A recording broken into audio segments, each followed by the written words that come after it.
members there.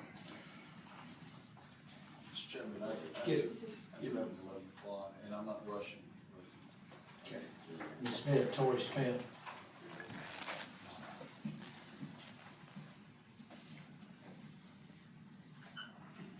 Tori, were you the violent head shake on giving up your time? Somebody sitting back there on the back row.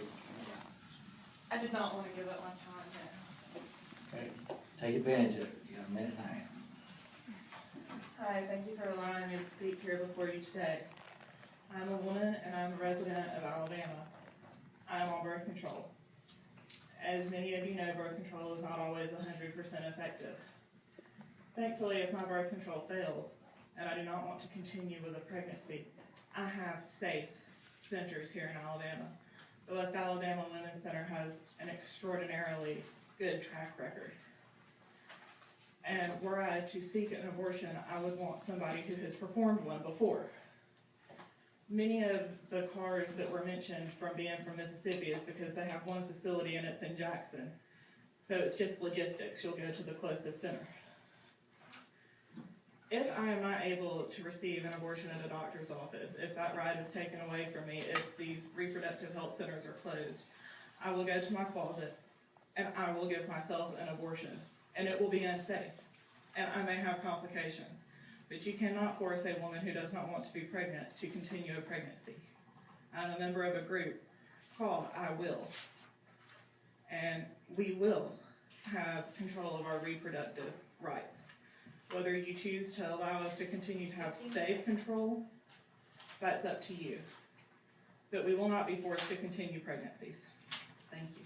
Thank you, Tori. Eric Johnson.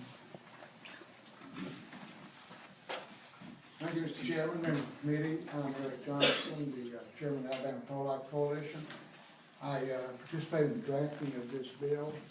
If you have any questions about the language, I'd be ready to those. But let me just briefly say, I've been involved in the abortion issue since 1977. I've worked in this legislature since 1990 when it became, when we were able to regulate abortion. This bill is not about stopping abortion. It's about protecting women's health care. I've not only been involved here, but I've been involved in every clinic, every issue, every lawsuit in this state about abortion clinics and the injuries that are there. I've seen time and again women who've been injured who have no recourse because they have no medical malpractice insurance for the doctors, because the doctors are substandard, because most of them come from out of state. Now, there have been from time to time, and maybe now, doctors who are licensed in this state and who are doctors here. But the norm is not, and they don't have admitting privileges, staff privileges, whatever you want to call them. They can't go to the hospital with the patient. And most of the time, the facts are that the girl calls into a number and they're referred to an emergency room. And that's not good health care. This bill was written from scratch. It strengthens the health department regulations. I wrote those regulations along with people at the health department years ago. This bill will give the health department the ability to increase those regulations. There's a provision here that they will adopt the rules to do that.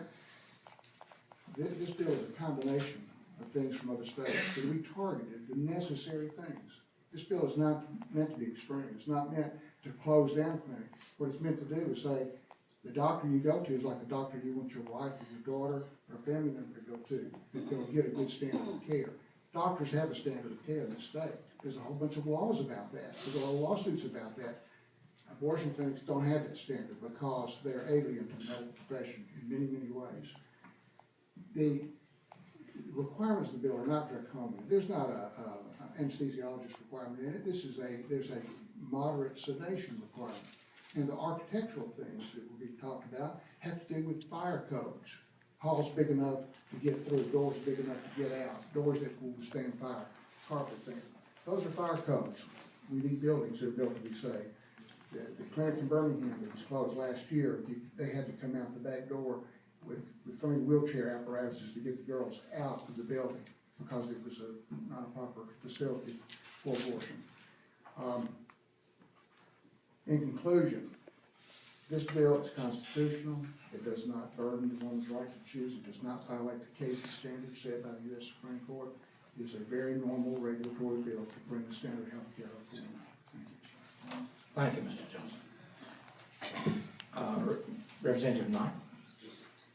Mr. Johnson, Mr. Johnson, Representative Knight has. Yes, I have a Singled you out. You're a lawyer, am I correct? Yes, correct. I mean, it's one part of the bill here, well, more than that concerns me, but this is one that concerns me, and I think it should concern everybody. Section 13 of the bill. Please explain that section to me. Any person who can demonstrate personal injury, including physical injury, emotional distress, or mental anguish, may maintain a civil action of damages against the clinic. I mean, if I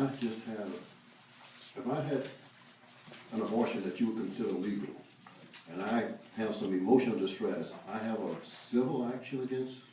All this is doing is restating Alabama present law on personal injury. It's no different from what's already there. That's my question. But I don't want to finish with that. My question is, if I can express some emotional distress from abortion, I have a case of civil action against? Against the doctor, the clinic, and the administrator of the facility. Yes. Okay, so that's the intent. Yeah, that's the intent. The thing that probably does more than anything is it includes a claim against the administrator as well. Puts a burden of care on that administrator, a duty to the patient that comes in, to be sure this clinic is being run properly. Okay, I just want to make certain that I understood the intent just like you explained it. Okay. Thank you, Mr. Johnson. Any other questions? We have 4 remaining, and I would ask, the first will be Millie Breeden, and I would ask the other 3, Sharon Price, Joanne Cummings, and Carla Leno, to come on down front, so we don't have